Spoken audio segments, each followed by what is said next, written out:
হরে Krishna friends, Radhe Radhe.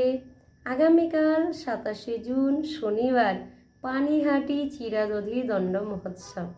তো এটা খুবই একটা আনন্দের উৎসব। নিত্যানন্দ প্রভু রঘুনাথ দাস গোস্বামীকে দণ্ড দেওয়ার মাধ্যমে, দণ্ড দেওয়ার লীলা করার মাধ্যমে আমাদেরকে শিক্ষা দিয়েছেন বৈষ্ণব সেবার।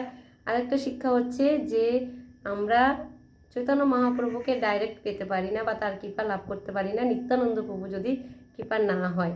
সর্ব অবতারী কৃষ্ণ স্বয়ং ভগবান, তাহার দ্বিতীয় দেহ শ্রী বলরাম। তো দ্রাপরের বলরামই নিত্যানন্দ প্রভু হচ্ছেন কলিযুগে। তো নিতাই কৃপা হলে আমরা গৌর কৃপা পাবো, আর গৌর কৃপা হলে ব্রজে রাধা কৃষ্ণ পাবো, তাই না? তো তার জন্য যেহেতু রঘুনাথ দাস গোস্বামী বারবার ছুটে যাচ্ছিলেন চৈতন্য মহাপ্রভুর দিকে, বাড়ি থেকে বারবার বেরিয়ে যাচ্ছিলেন, কিন্তু মহাপ্রভুর সান্নিধ্য বা মহাপ্রভুর কৃপা লাভ করতে পারছিলেন না, কারণ উনি নিত্যানন্দ প্রভুর কাছে যাননি। তো যখন উনি বুঝতে পারলেন যে আমি নিত্যানন্দ প্রভুর কাছে না গিয়ে ডাইরেক্ট টপকে মহাপ্রভুর কাছে যাওয়ার চেষ্টা করছি, তো এটা আমার ভুল, তখন উনি নিত্যানন্দ প্রভুর সাথে সাক্ষাৎ করতে গিয়েছিলেন। তো নিত্যানন্দ প্রভুকে দূর থেকে দেখে দূর থেকে প্রণাম করেছিলেন।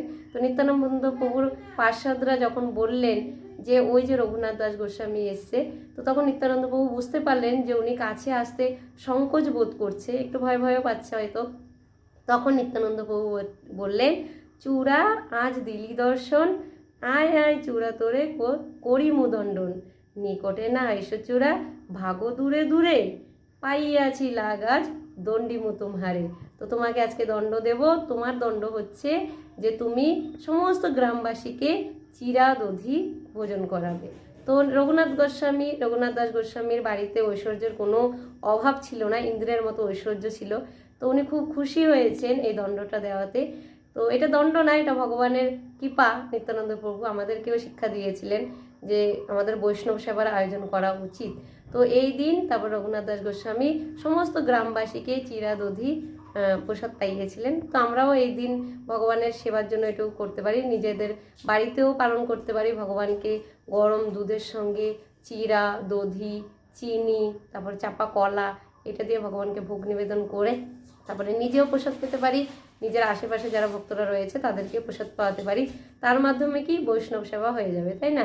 তো আর নিত্যানন্দ প্রভুর কৃপা অবশ্যই আমাদের দরকার চৈতন্য মহাপ্রভু কৃপা লাভের জন্য। তো নিত্যানন্দ প্রভুর কাছে আমরা এদিন প্রার্থনা করব, হে নিত্যানন্দ প্রভু আমাদেরকে শুদ্ধ কৃষ্ণপ্রেম ভক্তি দিও, আমরা যাতে নির অপরাধে ভগবানের সেবা করতে পারি। নিত্যানন্দ প্রভুর চরণে তুলসী অর্পণ করবে, পুষ্প অর্পণ করবে, আর এটাই প্রার্থনা করবে শুদ্ধ কৃষ্ণপ্রেম ভক্তির। আর আগামীকাল যদি মায়াপুরে আসতে চাও মায়াপুরে আসতে পারো, নাহলে পানিহাটি ধামেও কিন্তু এটা অনেক বড় করে অনুষ্ঠান করা হয়। তো এখানে যেতে চাইলে যেতে পারো। হরি বল।